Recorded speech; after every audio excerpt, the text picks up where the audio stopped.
Para compreender a construção das pirâmides, precisamos antes entender a utilidade delas. Que benefícios elas traziam para a sociedade da época? Para o que serviam? Esqueça a ideia de templos religiosos ou túmulos. Essas funções vieram muito depois. No início, o propósito era outro.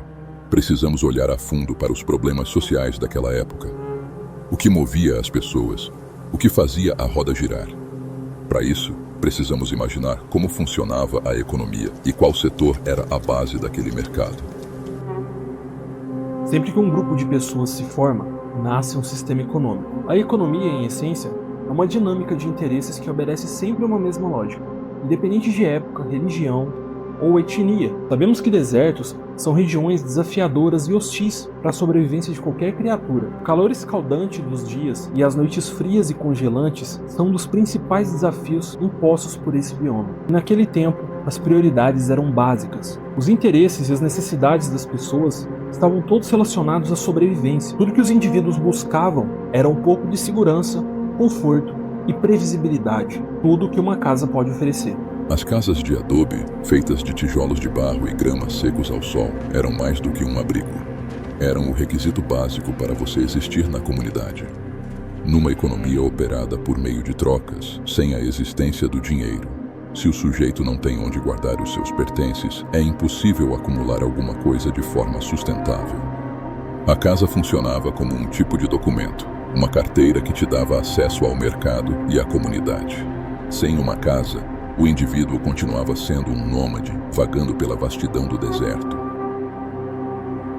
No entanto, ter uma casa não era simples. Fazer tijolos e levantar paredes exigia técnica, exigia aprendizado.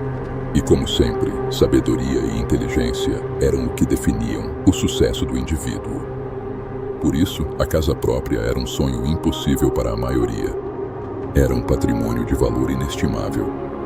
E todos estavam dispostos a tudo para ter onde morar. Terras, fábricas de tijolos, depósitos de argila e a mão de obra especializada eram a fonte do poder. Aquele capaz de controlar esses setores controlava a sociedade, pois a construção civil era a base de toda a economia. Sem casas, as comunidades não podem existir, e as vilas eram como imãs e atraíam todas as pessoas que passavam por perto. Imagine um andarilho chegando em uma comunidade e descobrindo que ele pode viver ali e ter uma casa. Bastasse estar de acordo com os termos impostos pelo construtor, e que deveria ser algo do tipo: o chefe da comunidade construiria uma casa para você e fabricaria os tijolos.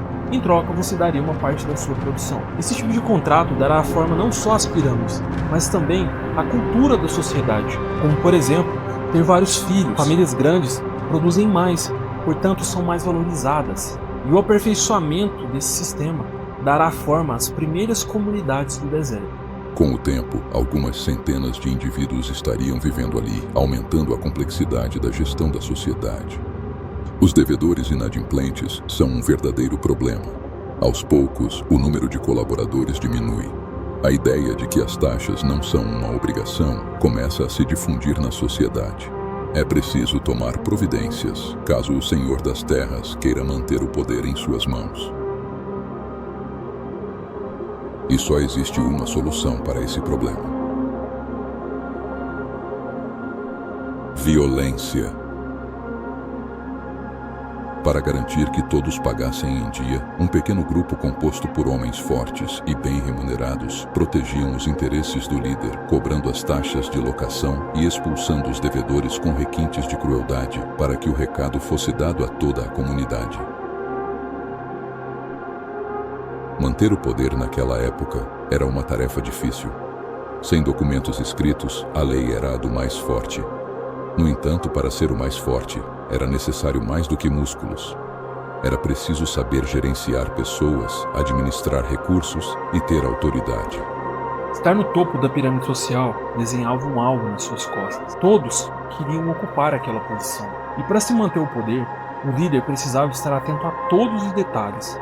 Como a economia girava em torno da construção, os depósitos de argila e as fábricas de tijolos eram o ponto de controle da soberania de um líder. Perder o controle do estoque ou deixar que roubos aconteçam eram fatais. A troca de poder acontecia quando alguém explorava uma falha de gestão. Dessa forma, assim que um líder era derrubado, um novo governante corrigia aquela falha, e assim Esse mecanismo violento e cruel força progressivamente a evolução do sistema de gestão.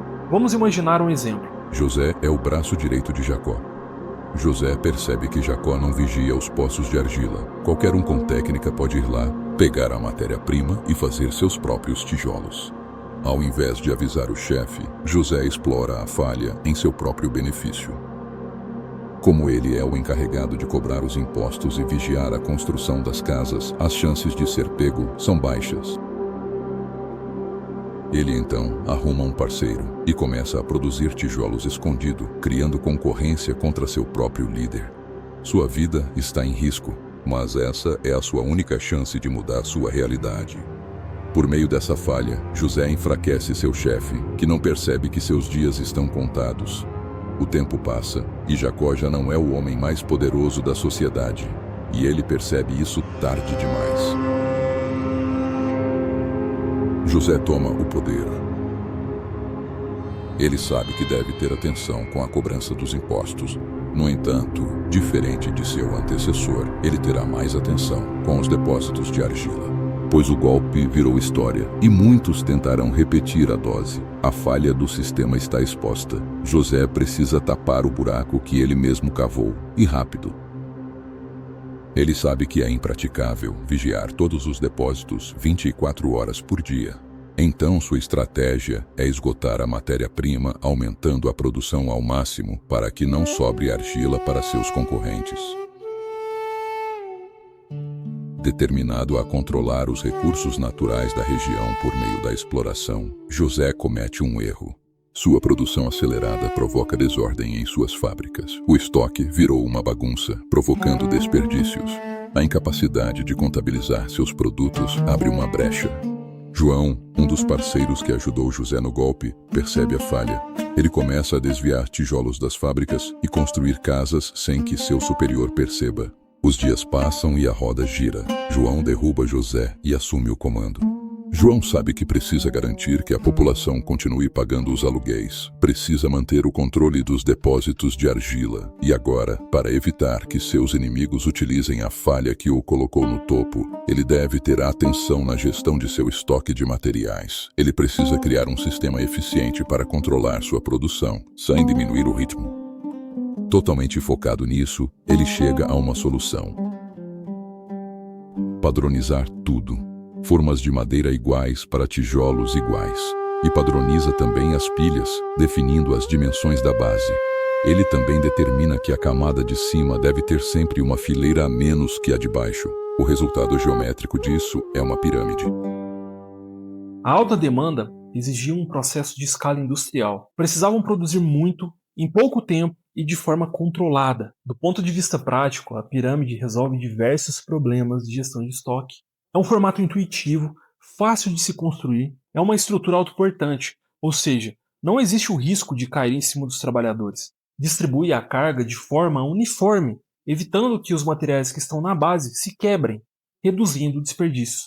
Também permite a padronização e um controle visual do estoque. O proprietário chega, conta quantas pirâmides tem em seu terreno e consegue inferir com precisão quantos tijolos foram vendidos, quantos foram produzidos e quantos foram roubados. O outro problema que as pirâmides resolviam era a dificuldade de comunicação.